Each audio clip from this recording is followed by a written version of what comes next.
לא, כי אני שם לב לדברים. אני שמתי לב נגיד שהרדיו שייך לצבא, אתם שמתם לב לזה? הרדיו שייך לצבא? כאילו, אני נוסע באוטו, שומע ביונסה, ואני לא מבין למה צה"ל רוצה שאני אשמע ביונסה. כאילו, אין לכם דברים יותר טובים לעשות? אתם צבא, תעשו דברים של צבא! תהרגו מישהו! כאילו, זהו, סיימנו להרוג את כל מי שצריך להרוג, שיש לכם זמן להרוג את התרבות הישראלית?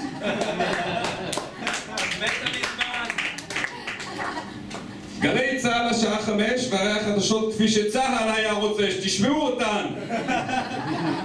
מדובר צה"ל נמסר, מה זה מדובר צה"ל נמסר? אתם בצבא, אתם מדברים, אתם דובר צה"ל!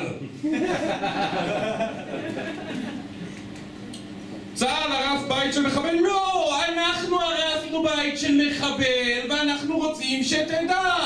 הרסנו בית של מחבל ואנחנו שמחים! אנחנו שמחים שהרסנו לו את הבית וגם שרטנו לו את האוטו ודפקנו את אחותו כי אנחנו צה"ל! לא מכיר את הקטע הזה של צה"ל שהורס בתים של מחבל, כאילו... מה אם הוא גר בסחירות? מה אם הוא גר בקומה שלישית בבניין של 8 קומות? מה אם זה מחבל הומלס? מה, צה"ל לא מוחק את כל הרחוב? כאילו, אתם רוצים להגיד לי שאני משלם 4,000 שקל שכר דירה ולכל מחבל יש בית?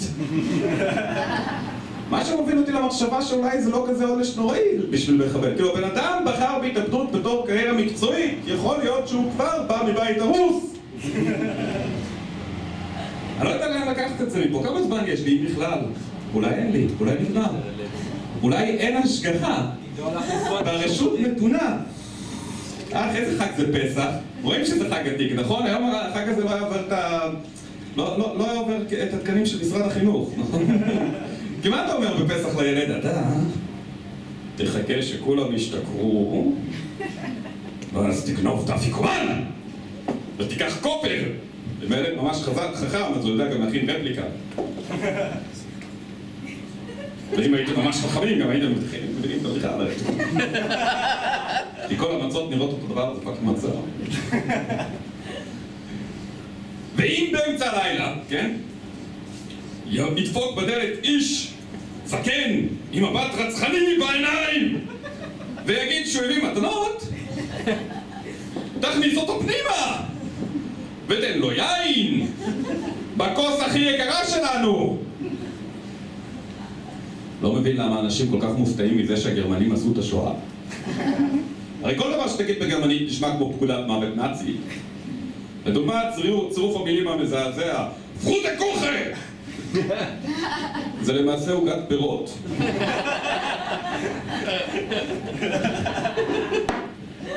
אם משהו בגרמנית לא נשמע כמו פקודת מוות נאצית, פשוט תוסיפו לו סימן קריאה גוטן מורגן! בגרמנית כל דבר נשמע גס. לדוגמה, צירוף המילים הסוטף פחות הקוכה. זה למעשה עוגת פירות. אם משהו לא נשמע בגרמנית גס, פשוט תוסיפו לו סימן שאלה. גוטן מורגן? זה הקטע של להיות סטנדאפיסט, אתה רואה דברים שאחרים לא. אתה מסתכל בסרט פורנו ורוב האנשים אומרים, מה, איפה מצאו מישהי שתסכים לעשות את זה?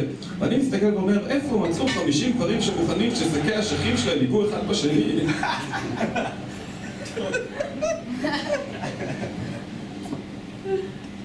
איך הם קובעים את התורות, נכון? כאילו, אחד בעניינים, אחד ליד, וכל השאר מחכים, כאילו, יש פתק? ואם יש פתק, אין להם כיס. אבל זה לא מה שרציתי לעשות על הבדיחות, רציתי הומור איכותי. נגמר לי באמצע, לא יודע, כמה זמן עוד יש לי? אני יכול להמשיך כל הלילה, זה בסדר. אחי, כן. בוא לך 2 דקות. 2 דקות, בסדר, אני אספר לכם על השוק, אני אוהב לעשות קניות בשוק, אני הייתי גר בשכונת התקווה, לא שכונת התקווה, ליד כפר שלם, מכירים? סימן העיקר של כפר שלם זה כיפה לבנה עם כתמי דם. גם תמיד כזה, השכן שלי היה צועק על אשתו, יא זונה למה לא הכנת אוכל, יא זונה למה לא עשית כלים, יא זונה למה לא ראית זה, ובקיצור מסתבר שהיא זונה וחירשת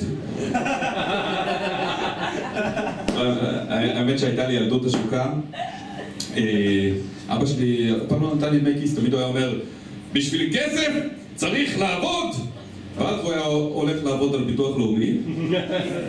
גם סבא שלי נהרג, הוא מת בין סיבות טבעיות. דרסה אותו משאית של עדן טבע מרקט. הוא תמיד אמר שזאת הדרך שבה הוא היה רוצה ללכת, מסתבר שזאת גם הדרך שבה המשאית רצתה לקחת רוורס.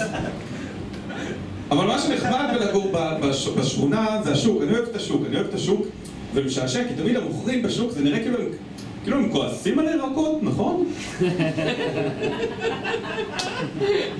שקל הבצל!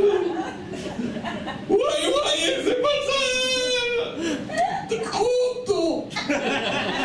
מפריח את הבסטה! מפריח את הלקוחות!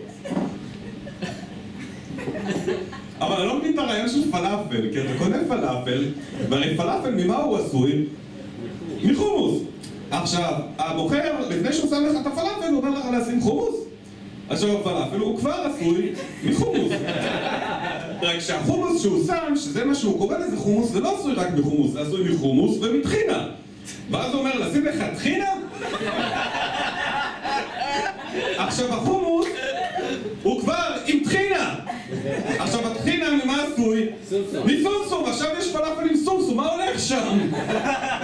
וגם תמיד יש שלט כזה, הפיתות בעבודת יד ובונה ממש מרגישים את הטעם של היד. טוב חברים, אני לא יודע את מי להזמין, לא באמת אכפת, כן, מבין. את הרב מצליח. או, גדול ומכובד ואלוף בתורה, מזיז אמות הסיפים והסיפים. הוא שם את הדגש במקומות שלא כדאי להזכיר. כבוד הרב מצליח!